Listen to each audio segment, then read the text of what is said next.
मागील सुमारे 3 महिन्यांपासून मुक्कामी असणाऱ्या पाहुण्या पक्ष्यांनी आज कारधालगत असलेल्या वैनगंगेच्या तुडुंब भरलेल्या पात्रावरून विहार केला। या पक्ष्यांची संख्या एवढी होती की आकाशात एखादा काळा ढगच वेगाने धावतोय की काय असा भास होत होता। कारधाच्या लहान आणि मोठ्या पुलालगतच्या पात्रातील पाण्यावर काही काळ मनसोक्तपणे विहार करणाऱ्या या पक्ष्यांनी अनेकांचे लक्ष वेधून घेतले होते।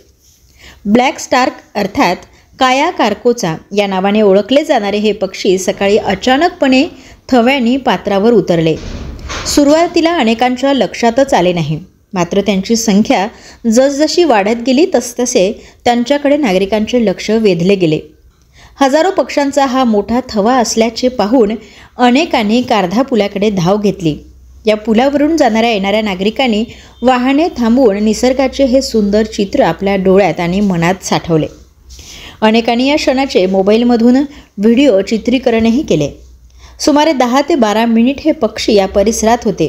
त्यानंतर ते गोसेच्या दिशेने पात्रावरूनच निघाले।